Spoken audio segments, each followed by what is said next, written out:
Hey everybody, what's up? So the last couple of times I posted a portrait on social media, a portrait that I painted in Photoshop, and the last one I did, I had some friends at work ask me to please post a process video. So that's what this is. About a month ago I signed up for an online art classes. I hit a wall with like my digital painting and decided that I've either forgotten what I've learned or I never really learned it well enough to begin with when I was in school for art, illustration classes and fine art classes. So I decided I got to get some instruction. So I went to Schoolism.com and I signed up for their subscription classes. And the first class was called Fundamentals of Realism, and this is my final project for that class. So I'm going to I guess just talk through this while you see what it took to make it. The painting took about 7 hours altogether. That's a bit long for the results I got, but I am still learning, so it probably should have taken about half that.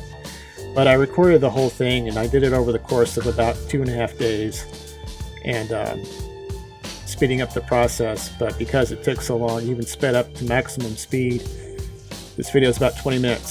So I try to break up my nasal-like voice with some decent background music, if you can hang in there with me. Or you can just, speed up through the thing manually and get a really fast version of how it's done. So what's going on here is I got a source photo from Pinterest. It's a portrait from a professional photographer, either in Russia or Germany, I forget. And I chose that because I thought it would be a good challenge. Most of the portraits I've done have just been straight on or barely 3/4 views. I picked this one because she's obviously younger, so the proportions are going to be different from everything I've done. I have a 3/4 view that's pretty severe, like it's just barely 3/4 view, and she's tilted her head at an angle, and so I thought all those would be a pretty decent challenge to put to the test. And what we're seeing here is what I learned from the instructor, Jonathan Hardesty. And you see in the photo on the left, there are these blue lines that are broken down geometrically, the subject into those little hardcore chunks. So what I've done is I've separated the areas of the portrait or the subject into areas of light and dark. And the idea is if I go in and I sketch that first and I match those shapes, those lines, I match those as close as possible, every angle, every height, width, etc.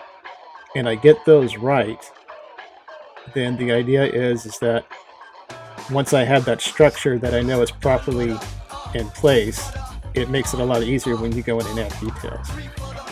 So that's what this is. And I had, again, because of the nature of the pose, you can see me struggle a bit here.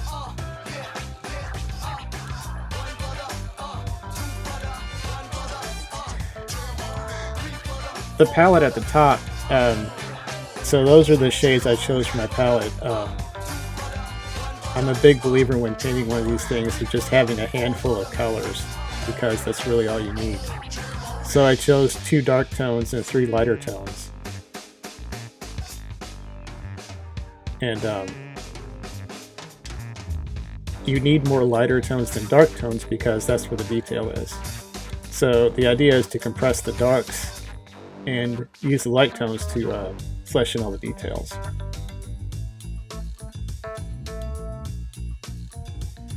And here I'm blocking in. Shapes are in place, and I'm blocking in just light and dark.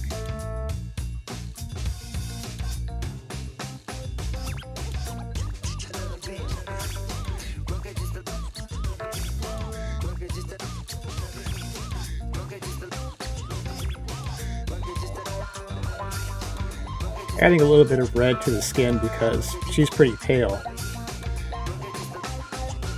Normally, you know, you would do like a small thumbnail value study of this, but because I've kind of, you know, because we're doing like an online course and there's no live model available, the subject, you know, the photographer's done a, you know, this was a portfolio piece of his or hers, so they've kind of done that work for me.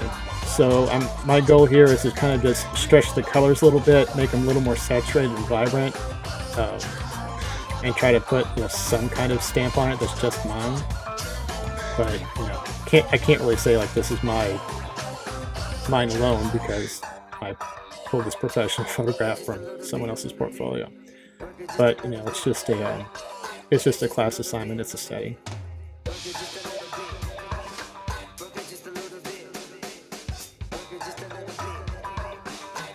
If you see on the lower right hand of the screen, I got a Photoshop plugin called Brushbox, and I have a big collection of custom paintbrushes that I've collected over the years from professional artists who make their own brushes to make Photoshop tools actually resemble real paint as close as possible.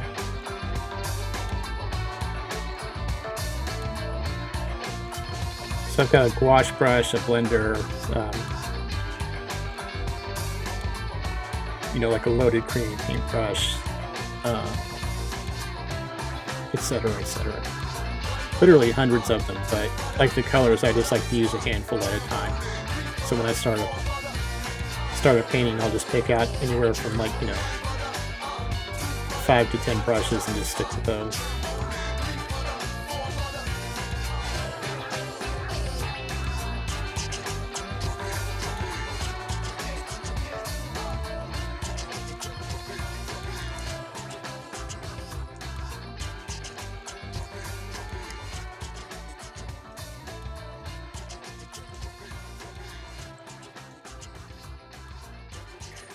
Looking pretty ugly at this point. Here's the trick. Like, all of the painting instructors I've listened to or read books or taken instruction from, they say, like, at this point, this is where the painting will be the ugliest, and you think, what am I doing? And the trick is not to quit. You have to power through it and just bring it out the other side.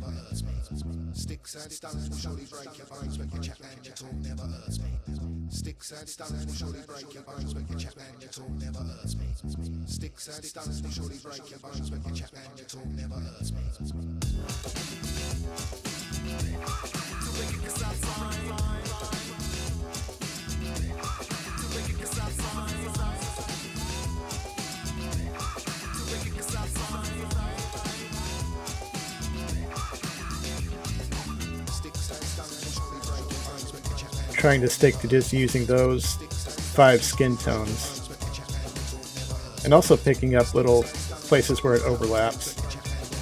It's going too fast to see, but a lot of times I'll take the eyedropper tool and pull from where 2 colors overlap and take that 3rd color and lay that down. And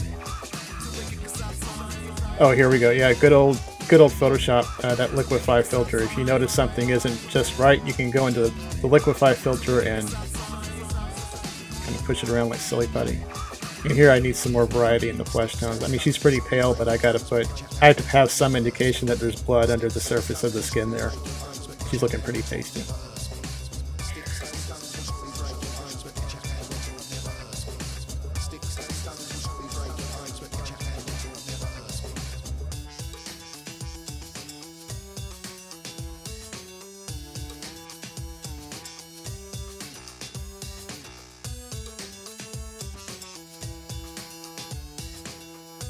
And you see the canvas rotating like that. Photoshop has a rotation tool. I don't see a lot of professionals use it. I mean, I guess they've just, I mean, it didn't have it till the last couple of versions of Photoshop that you could rotate the canvas like this. But it's always easier to pull the pen or the brush or the stylus toward you than move it side to side or push it away. So whenever I need to, like, go down a curve or make a turn or paint the turn of a cheek or something like that, I just turn the canvas to where all I have to do is pull the brush from the top of the top of the tablet to the bottom.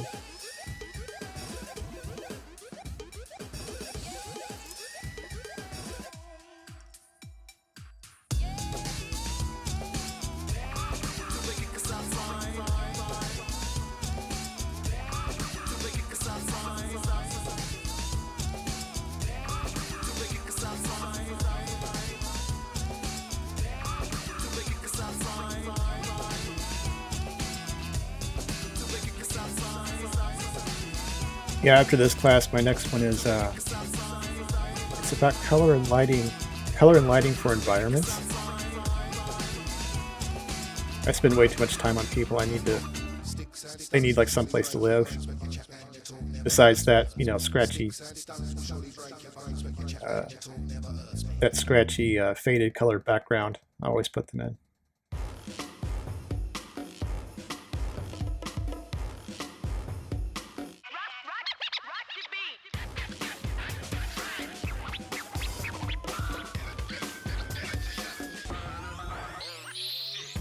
I think at this point I was thinking she may be looking too old here.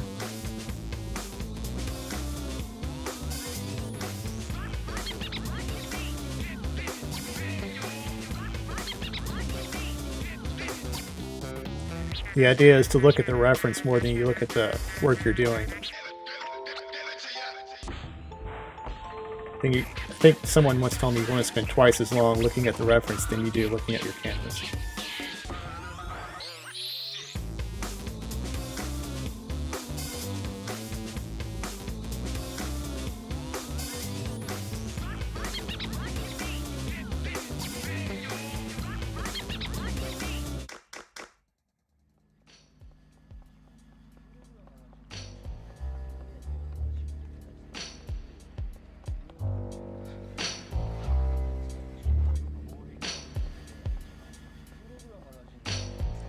And if you see in the upper right there, I have a small thumbnail version of the painting. Well, there it goes. But well, now it's covered up, but the small thumbnail version is so I can always have it looked at a distance. It's the same painting, it updates in real time as I paint in the large window. But I always glance over to that so that way it's kind of like the digital version of backing up from the canvas.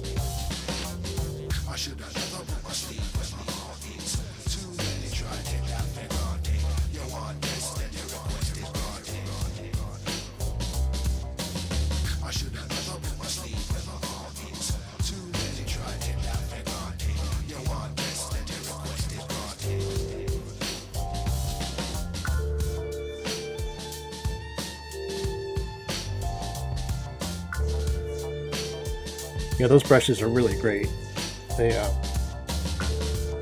really has the feel of wet paint.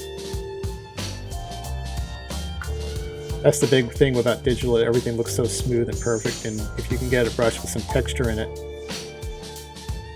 it makes a big difference.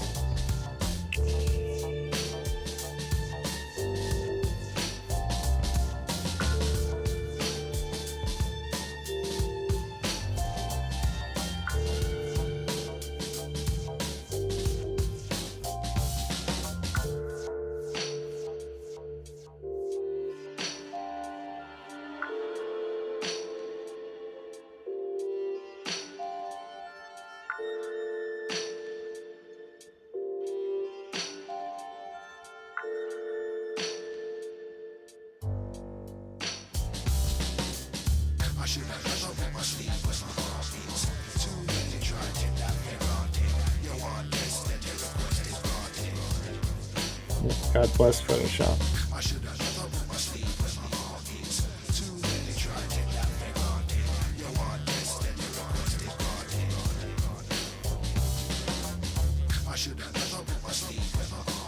Now this was difficult because,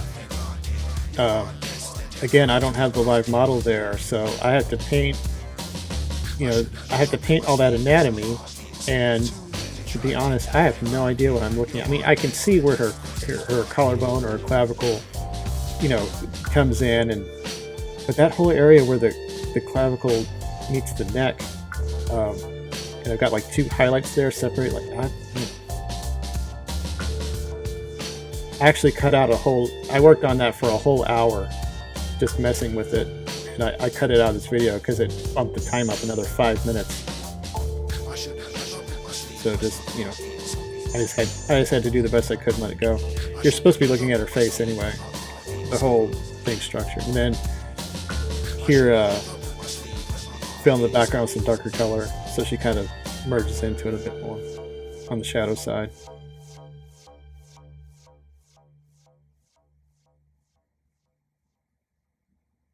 and stones will surely break your bones, but your chap and your talk never hurts me. Sticks and stones will surely break your bones, but your chap and your talk never hurts me. Sticks and stones will Darken up that edge there. I kind of want that edge to get lost in the background. Sticks and stones will surely break your bones, but your chap and your talk never hurts me. Yeah, that pink text you see flashing, that's me leaving notes for myself when I come back to it the next day. I just put a layer on top of that in Photoshop and just write this, write down what needs to be addressed when I come back to it.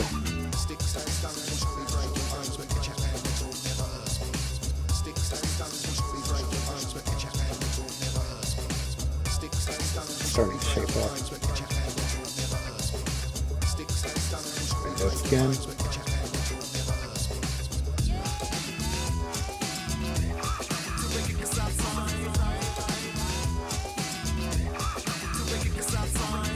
So it's not a perfect likeness, but I think it feels pretty realistic. I've got a good heavy contrast, and I think I got close to the edge.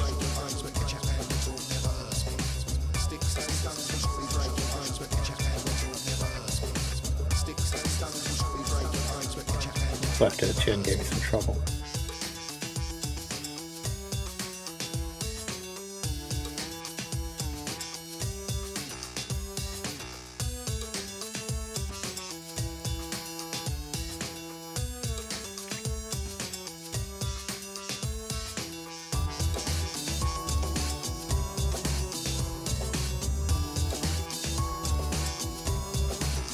Back to overworking the shoulders.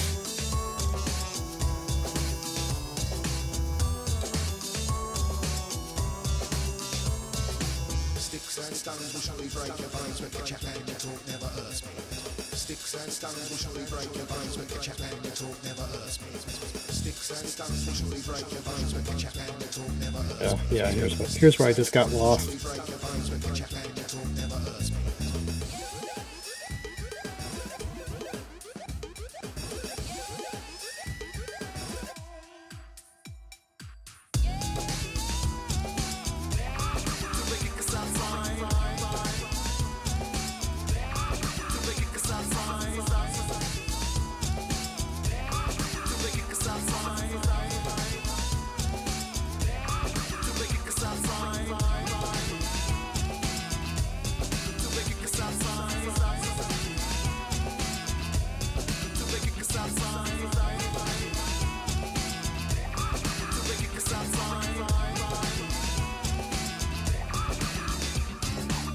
I found one thing that not enough instructors mention is you don't blend too much. Over blending gets you into big trouble. You get much better results if you just manually paint the transition yourself. Just put down as many values as you can to make the transition, with the brush, instead of grabbing a blender and hoping it does the work for you. And just finishing up, this is the fun part, freckles.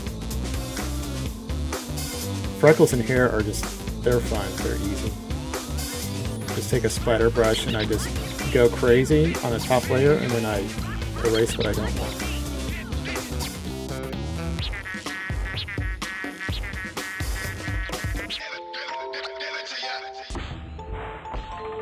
And then highlights in the eyes. I like to put just a little glow in the eyes. And that's it. All done.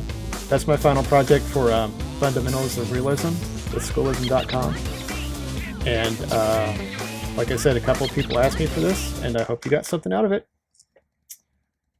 On to the next class.